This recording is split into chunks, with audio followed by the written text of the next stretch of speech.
didn't get to hear the introduction, did she call me lovely? Because she called Stephen from the Washington Post lovely. No? Ooh. Hi, everyone. Very glad to be here in Ireland. Hope nobody else is jet lagged. And I kind of now want to buy Washington Post stock after that last presentation. So I'm the founder and CEO of a company called Nuzzel. Hopefully some of you have heard of us. I'm supposed to talk a little bit about the future of online news discovery. So once upon a time, when I was a kid, I grew up in Toronto. We would get the Toronto Star newspaper delivered every day, and that was the news. We didn't, obviously there were no blogs, there was no social media, but we would open up the Toronto Star and read that, and that's where you'd get everything. Stocks, personals, sports scores, everything. I mean, it was kind of like the internet before the internet. That's really where we got all the information. So who here got a newspaper, your parents got a newspaper when you were a kid? To your, you know, and who subscribes to a print newspaper today? Raise your hand. So a few, okay. So obviously not many people are getting a print newspaper delivered to their door in the morning anymore. That era is pretty much gone. And as Steve talked about, there's a lot of new platforms, and some publishers are kind of freaking out. Some publishers are embracing these platforms. Some of them are embracing them happily, some of them with a little paranoia and concern. So we've had Facebook Instant Articles, that's pretty recent. We've had Snapchat Stories, Apple News, that just came out a few months ago. So obviously there's huge shifts going on in the way people are consuming news and these new platforms that are affecting publishers, including things like Nuzzel. But even if Apple and Facebook and Snapchat had not launched these products, things would have changed anyways because of the rise of social and mobile. These are two huge trends that we can't really stop, that are really changing how people are consuming content, all content, including news. So once upon a time, the newspapers were local monopolies. You would read your hometown newspaper, and you weren't reading newspapers or blogs from all around the world. So right now, we're in a completely different era. We're in the era, I think, of overload. There's content overload, there's social overload, there's an infinite number of publishers really competing for audience. There's more content available on the web right now than you could possibly read. You cannot find the best stuff. So the good news is that there's also bigger audiences, but the bad news for both consumers, who we're trying to help, and publishers, is that there's just too much of everything. You cannot keep up. But Mark Andreessen, who's one of our investors, thinks that he's actually very bullish on online news. He actually thinks that the online news industry can grow. So I think Steve mentioned this, more people today, especially young people, are getting their news from Twitter and Facebook, etc. This stuff keeps increasing. At the same time, even if this wasn't happening, even if there was no Facebook Instant Articles, even if there was no Apple News, the homepage visitors to big news sites are going down. And this is because people are coming in through direct links, they're coming in through social, they're using mobile devices, they're not necessarily going to the homepage as much. So the reality is, regardless, even if Nuzzel didn't exist, even if Apple News didn't exist, just having sort of a homepage-centric approach wouldn't really work anymore. The good news is that people using their mobile devices, and more is happening on mobile than ever now, people using their mobile devices are actually reading more news. And there was a report that came out around a week ago that I didn't have time to put in this because it came out after this was submitted. There was a report from, I think it was like the Digital Newspaper Association or something like that said young people, millennials, on mobile are actually reading more digital newspaper content, specifically digital newspaper, not just BuzzFeed, but digital newspaper content read by young people on mobile devices is going up. So the other thing that's going on is we've seen Jeff Bezos buying the Washington Post. There's been a massive amount of VC fundings, acquisitions, Business Insider with Axel Springer.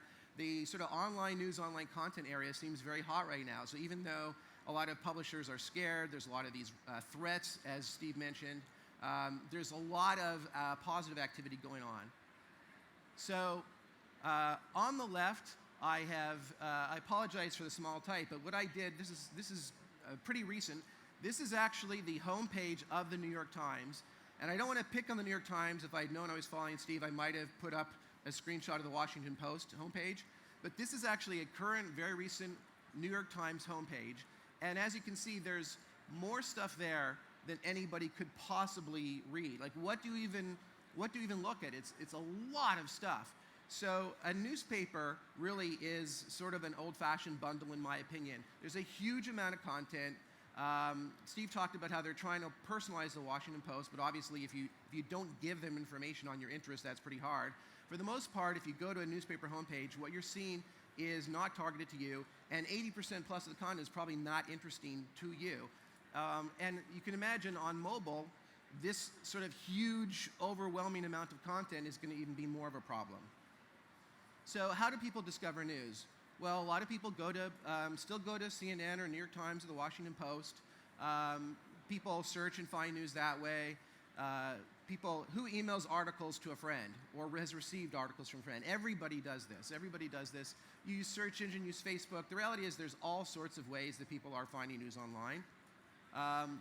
And Facebook has been trying to work on this many times. So Facebook has launched Facebook Paper. They've launched the instant articles. They once had this thing called frictionless sharing, where people were sort of sharing things without even intending to do it. That, I think, was stopped. There's recent rumors that they're going to launch something that's more like Twitter. So Facebook has been working on this for years of many different things. But the reality is, Facebook really shows you very popular content that is sort of viral amongst your polluted social graph. Your Facebook social graph includes your cousin and your old neighbors and your college roommates and all these kind of people. It's not necessarily the content you need.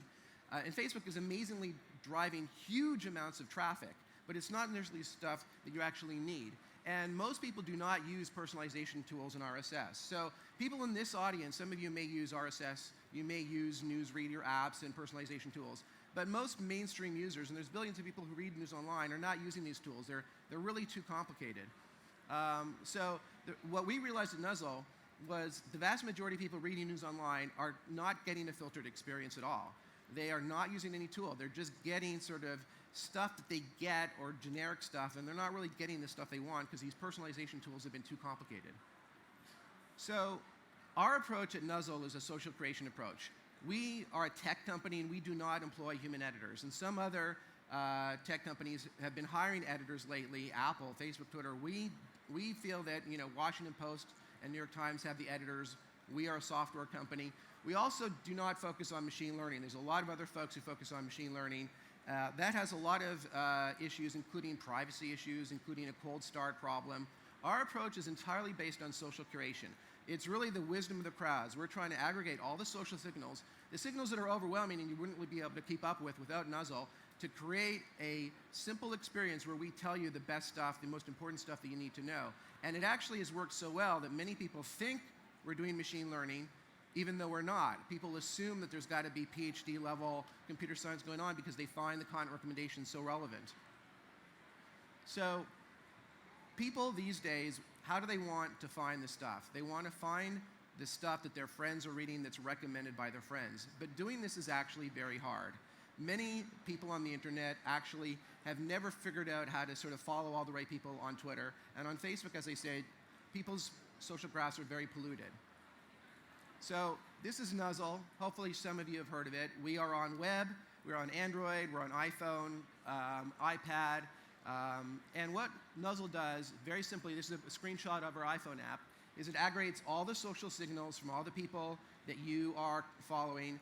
So you connect your Twitter account, and then it looks at every single link that anybody has shared in the last 24 hours, all the stuff you cannot keep up with, dedupes it all, and then says, okay, here is a story that 20 people that you know have shared in the last 24 hours, and that's at the top, and that will be above stories that less people have shared.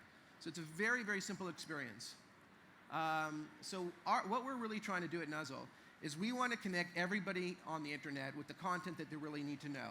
Not overwhelm them with a huge amount of stuff, not make you do a lot of work, not necessarily have you have to spend 5 hours a day using Nuzzel, but just connect you just with the stuff you need to know. And it's a really different version or vision really of what other folks are trying to do.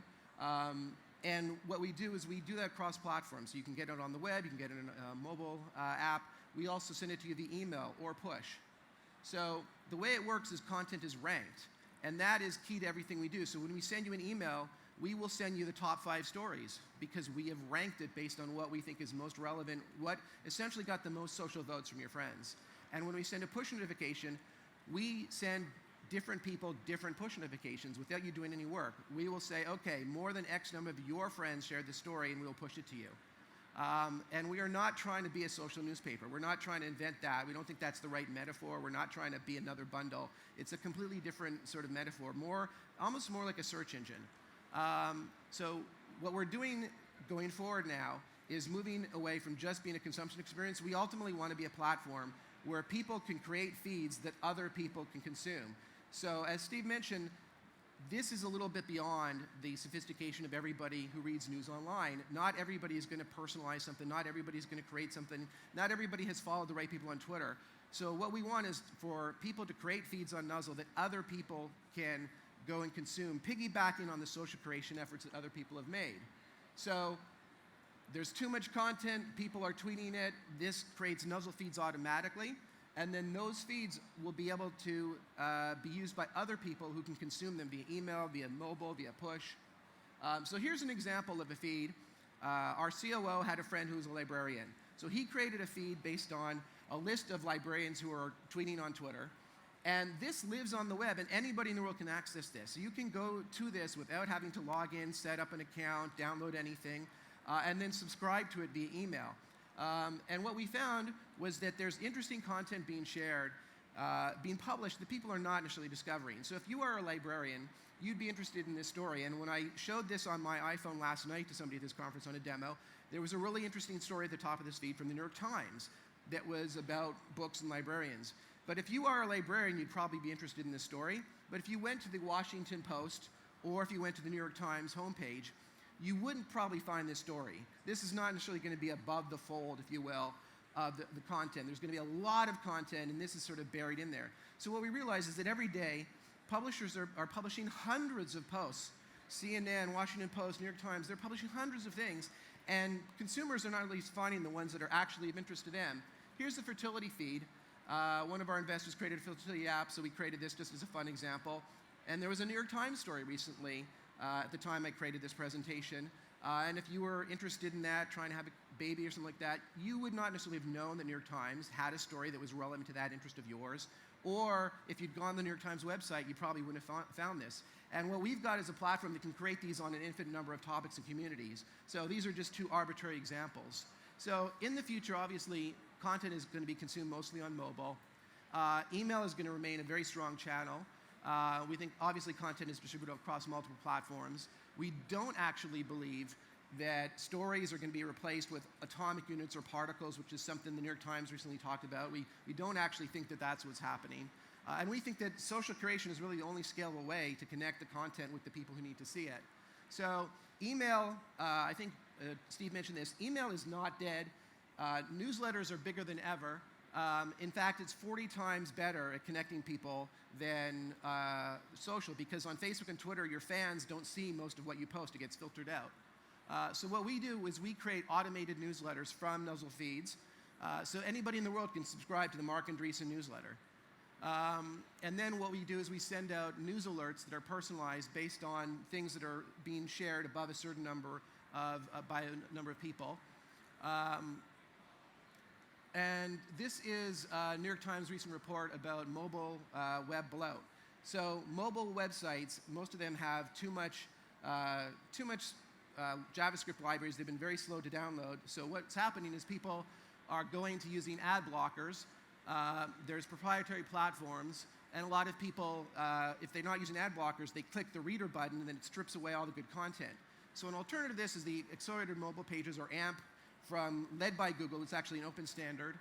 And this launched recently. A number of publishers have supported this. We were one of the first technology partners. So as of this launching a couple weeks ago, Nuzzel now actually supports AMP pages. So if you are using the Nuzzel AMP and a publisher's published an AMP version of the page, Nuzzel will instantly load that, and it's an alternative to having to strip away all the publisher's ads and branding or using an ad blocker. And in our test, we, for example, found that a page that was taking 3 seconds to load in a mobile browser was loading in less than half a second using the AMP version. And more information about that at our blog. And if you have any questions for me, I'm on Twitter at @Abrams. Thank you.